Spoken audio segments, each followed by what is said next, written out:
Ladies and gentlemen, we're back, all right? First and foremost, let me get it out of the way and make this real quick, all right? Please like the video, subscribe to the channel, join the family. We're starting to grow a little bit. I don't want to get ahead of myself, but we're starting to grow a little bit, and I'm having fun with it. So subscribe to the channel, drop comments. Let's just talk basketball. It's a fun time to talk basketball.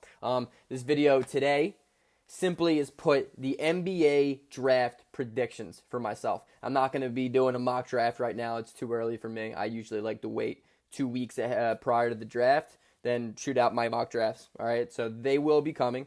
Do not worry. But right now, more than anything, I just want to talk about my obvious predictions that I have from what I've read, from what I've heard, from not like I know anyone inside of circles, but just my best bets, basically. All right, I'm gonna get right into it. Hopefully, I'll probably have some cool little graphics. We're gonna start making these videos a little bit more professional. Get a little bit more of mwah in it. Why not? I'm a chef with it.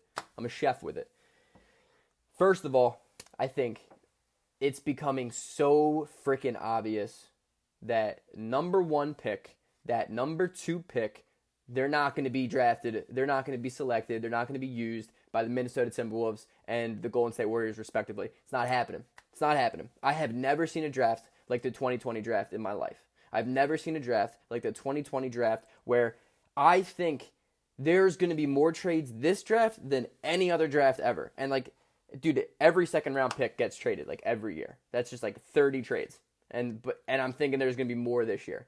I think the number 1 pick is dished. I think the number 2 pick is dished. I have a few suggestions, maybe a few situations, scenarios where I think it can make a move, and I'm just I'll write them off. I got a little piece of paper. Why not? Let me tell you what I think, right? So you can drop a comment in 2 months and be like, Greg, you don't know anything about basketball. Here, you're so wrong.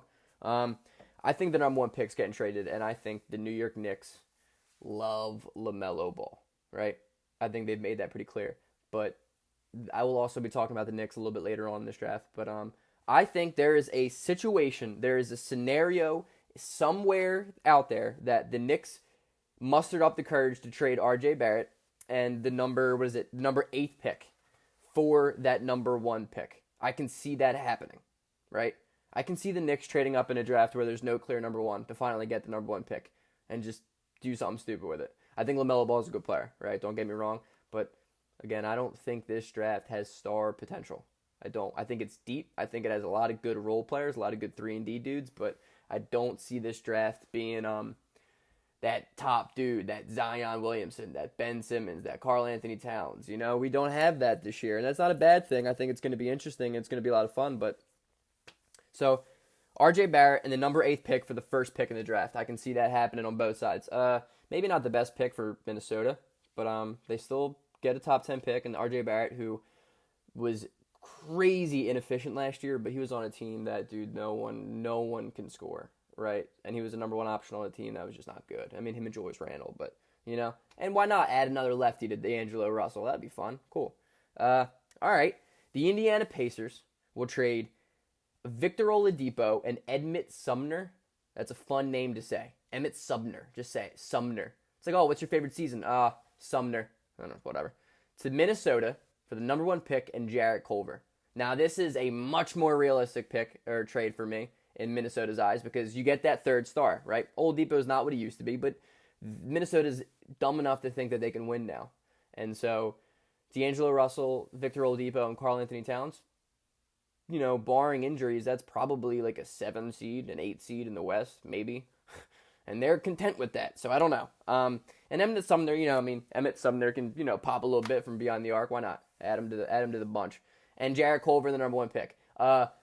It's a pretty good return for Indiana. It's a pretty great return for Indiana. Oladipo doesn't want to be there anymore. Rumors have come out and said. And Jarrett Culver was just a top 10 pick last year that Minnesota has outwardly already given up on. And you get the number 1 pick, in which I think, why not add LaMelo Ball to the mix? Why not add Anthony Edwards, James Wiseman type of player? I think it's rebuild time in Indiana. So why not? All right. The number 1 pick I can see I don't really have a trade for this, but I think the Charlotte Hornets, regardless of where they draft in this draft, they will be going home with Anthony Edwards. I think that's the best fit right now out of the top 5 teams. I think the Hornets have made it abundantly clear that they want him. So if the Charlotte Hornets are fearful that Anthony Edwards will go number 1 or number 2, I promise you, YouTube, they will trade up and they will try and select Anthony Edwards at number 1. I promise you. I personally think Anthony Edwards will fall to 3. And I think he's going to go to Charlotte at 3. But if Charlotte's fearful for it, they're going to find a way to trade to the number 1 pick. I don't know what that means for them to get rid of, like how a deal like that's going to look. Charlotte has so many like expiring contracts, soon to be expiring contracts. I don't know. I really don't know what they would give up. Like a Devontae Graham, but I don't think so. You know what I mean? I don't think they would give up on a young player like that. But also, just think about this, the fun that Charlotte could finally have for like the first time kind of in a while. Like, sure, they had Kemba, but like, dude, the team wasn't fun, right? I think with a backcourt of Anthony Edwards at the 2 and Devontae Graham at the 1, every game will be 120 to 110. I mean, they'll still be losing, but like, there's no shot that any team plays defense. Like, those 2 dudes will give you 20 points a night, and they won't cover a fly. They can't guard anyone in the NBA. Anthony Edwards including. That dude's going to be cooked from the moment he steps on the court. He can create shots. He can score the basketball, but he can't play defense. And he's kind of pretty inefficient. Kind of like Devontae Graham. So that's just going to be fun. They're going to have to get a 4 and a 5 who just do nothing but rebound because there's going to be a lot of shots being put up. Also, I think from what I've read, the Golden State Warriors are pretty obviously going to move down, right? I don't think they want to completely trade the pick, but I see them moving to the number 10th pick, trading to Phoenix, and getting in return Kelly Oubre, who is, wave poppy, dude, swaggy, OP, whatever, swaggy, Kelly Oubre, and the number 10th pick. This is my reasoning behind it. Kelly Oubre is a 3-and-D legit NBA player. The dude's legit, and he plays and fills up a wing spot that the Golden State Warriors genuinely need to fill right now. I mean, don't get me wrong, Golden State's going to be good next year with the Clay and Steph and Draymond, I guess, if he's still anything like he used to be. But dude, they don't have depth. They have no depth like that has shown this past year, right? And Kelly Oubre will add depth. Maybe give you the starting small forward that they needed. And with that 10th pick, I promise you, the Golden State Warriors will select Tyrese Halliburton from Iowa State. I love Halliburton's game. He can shoot it. He's a good defender. He's a above-average playmaker for his size, and the guy is big. Dude's pretty big. He's a good, proven player at Iowa State, and I think it's a really good fit for Golden State. Golden State's made it clear, too, that they're interested in him, and he's not going to get picked second, I kind of see Halliburton, the furthest that he would go would be, like, 12 maybe, but I think that Golden State's going to get good value with this pick. They're going to trade back, and they're going to get the guy that they wanted to get. With the number 2 pick, I think Phoenix would select LaMelo Ball if he's available. Maybe they're scared that LaMelo will go number 1. Maybe they just don't even touch it. But I think they get LaMelo Ball at the number 2 pick. LaMelo Ball with Devin Booker could be fun. I think Ricky Rubio is okay, but I don't think he's a starting point guard on a playoff team in the West. So I think LaMelo Ball and Devin Booker, why not? Why not just let that ball fly? Why not let it fly? My next predictions here. I promise you, YouTube, that the New York Knicks will trade their pick. Lately I've been seeing rumors that they're going to move down in the draft, try to find another good rookie-type guy who maybe underperformed last year while I'm still getting a lottery pick. Whether they move up to get LaMelo Ball, I think that the people on their radar right now are LaMelo Ball. I think they like Obi Toppin and very underrated Isaac Okoro from Auburn. He is a 3-and-D player. He can guard 4 positions, and I like him.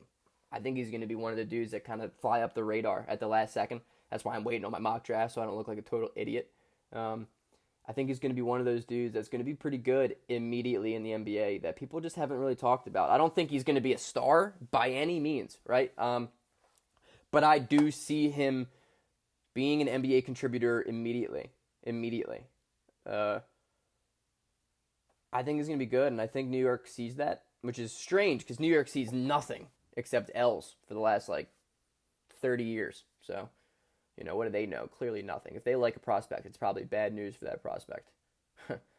Jeez. The Knicks are so bad. Coming from a Sixers fan, it's so funny because, I don't even hate the Knicks because they've given me no reason to hate them. Even when they had Melo, I was like, all right, cool. You guys aren't going to beat LeBron in the East. It was just they're never you're never feared from them. You're never shit, dude, I don't want to play the Knicks this year. God damn, we got that Knicks game. Nah, dude, as a Sixers fan, even when we were winning 10 games, 2 of those 10 wins would be probably against the Knicks. So I was just cool, I like the Knicks. They suck. Why not? And it's at Madison Square Garden. Pretty dope. Where away players go to drop 60. That's what MSG is. So I think they're going to trade up, personally. But a lot of people have been saying they're going to trade down. I would just be genuinely surprised if they keep the number 8 pick. I think they think this year is the year that they're going to make some noise in the draft and change the way the organization's been the last 125 years. So we'll see.